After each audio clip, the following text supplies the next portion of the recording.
बिस्मिल्लाहिर्रहमानिर्रहीम। अस्सलाम वालेकुम नाजरीन, मैं ज़ुबैर अली ख़ान हूँ और आप मेरा फेसबुक और यूट्यूब चैनल देख रहे हैं। नाजरीन, पाकिस्तान तहरीक इंसाफ ने जैसे ही अपनी सियासी हिकमत अमली का फ़ैसला किया है कि आइंदा इंतखाबात में वो कैसे इंतखाबी मुहिम का आगाज़ करेंगे, कब इंतखाबी मुहिम का आगाज़ करेंगे। कल हमने आपको वीलॉग के ज़रिए बताया था कि जैसे ही इंतखाबात की तारीख़ का ऐलान कर दिया जाएगा इलेक्शन कमीशन की जानिब से, जो जितने भी रूपोश रहनुमा है वो भी मंजर आम पर आना शुरू हो जाएंगे और जितने भी पाकिस्तान भर में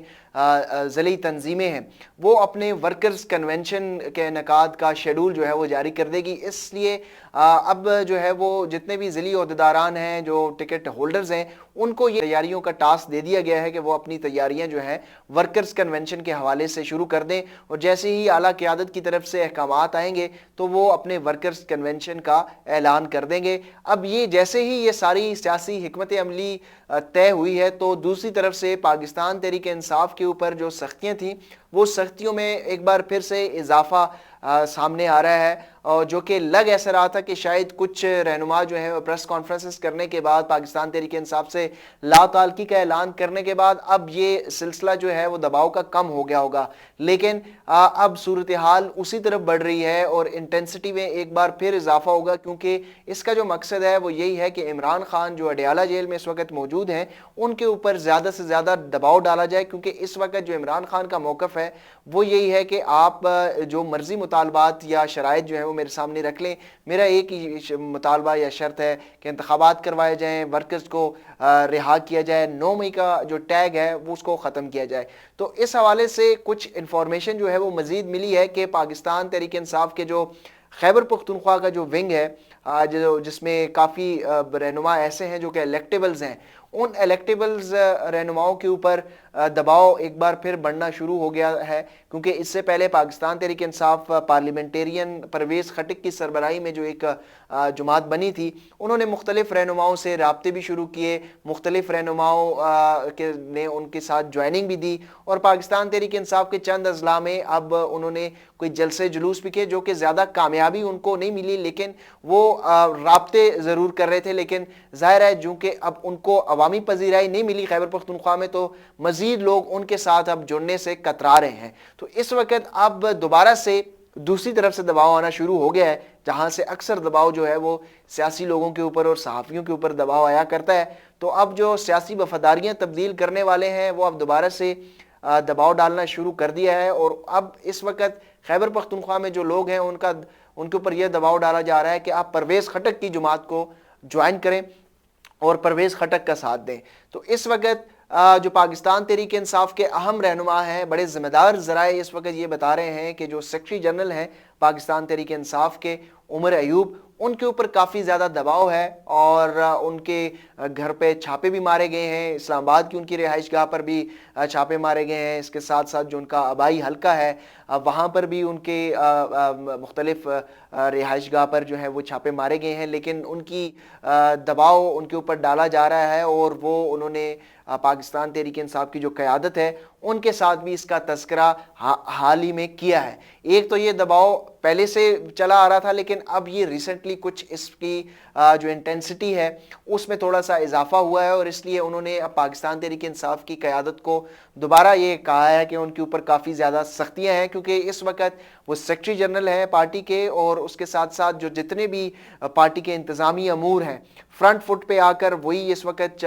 लेके चल रहे हैं। पाकिस्तान तहरीक इंसाफ की जितनी भी फैसला साजी है वो उसको वही सामने लेके चल रहे हैं और अब उन्होंने पाकिस्तान तहरीक इंसाफ की जो क़यादत है उनके सामने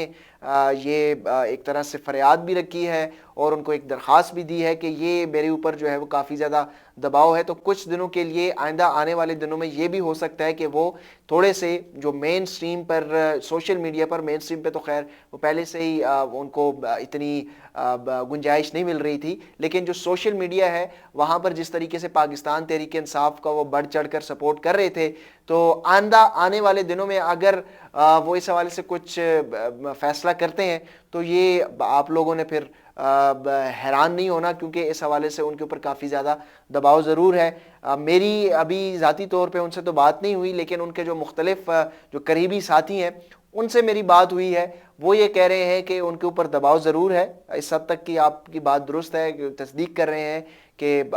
گزشتہ چند دنوں سے ان کے اوپر پریشر جو ہے وہ مزید بڑھایا گیا ہے، لیکن ابھی تک وہ پارٹی کے ساتھ ہیں اور انہوں نے قیادت کو یہ یقین دہانی کروائی ہے کہ وہ پارٹی کے ساتھ ہی رہیں گے، لیکن ان کے اوپر کافی زیادہ دباؤ اس وقت بڑھایا جا رہا ہے۔ دوسری جو خبر آپ کے ساتھ ہم نے شیئر کرنی تھی وہ یہ ہے کہ گزشتہ دنوں جو پاکستان تحریک انصاف کی لیگل ٹیم ہے، شیر افضل مروت اور شعیب شاہین کے درمیان جو ایک کافی انٹینس لڑائی شروع ہو گئی تھی، اور شیر افضل مروت جو ہیں ان کی طرف سے جو شعیب شاہین ہے ان کو غدار تک کہہ دیا گیا تھا، ایک سنگین الزامات تھے، اس الزامات کے سپورٹ میں تو وہ کچھ زیادہ وہ نہیں بتا سکے، نہ ان کے پاس کچھ خاصے کچھ ثبوت تھے یا کچھ اس طرح کی باتیں وہ نہیں کر سکے، لیکن انہوں نے ایک کافی زیادہ جو ہے وہ الزامات دہرائے تھے، اور یہ پہلی بار نہیں ہوا تھا، دوسری بار ہوا ہے۔ اب اس کا ڈراپ سین ہو چکا ہے۔ پہلی دفعہ بھی انہوں نے کہا تھا کہ لیگل ٹیم میں کچھ ایسے لوگ ہیں جو لیگل جو اسٹریٹجی ہے وہ دوسری طرف پہنچاتے ہیں، یعنی مخالفین تک پہنچاتے ہیں۔ دوسری مرتبہ تو انہوں نے شعیب شاہین کا نام لے کے کہہ دیا کہ وہ غدار ہیں، لیکن اب ڈراپ سین اس طرح ہوا ہے کہ پاکستان تحریک انصاف نے باضابطہ طور پر جو وکیل ہیں شعیب شاہین، ان کو چیئرمین تحریک انصاف کا سپوکس پرسن مقرر کر دیا ہے، یعنی ترجمان مقرر کر دیا ہے شعیب شاہین کو۔ پہلے وہ لیگل افیئرز پر فوکل پرسن تھے، لیکن اب وہ سپوکس پرسن ٹو چیئرمین ہو گئے ہیں، اور ان کا باضابطہ نوٹیفیکیشن جو ہے وہ بھی جاری کر دیا گیا ہے۔ تو بنیادی طور پر جو شیر افضل مروت نے الزامات ان کے اوپر لگائے تھے غداری کے، اور سنگین الزامات تھے، تو اس کا اب ڈراپ سین ہو چکا ہے، اور اس معاملے سے میرا خیال ہے کہ شیر افضل مروت کو اب میرے اندازہ یہی ہے کہ اب تھوڑا سا اس معاملے کو ٹو ڈاؤن ملے گا، اب اس چیز کو زیادہ جو ہے وہ نہیں اچھالا جائے گا۔ اگلے ویلاگ تک مجھے دیجیے اجازت، اپنا ڈھیر سارا خیال رکھیے گا، اللہ حافظ۔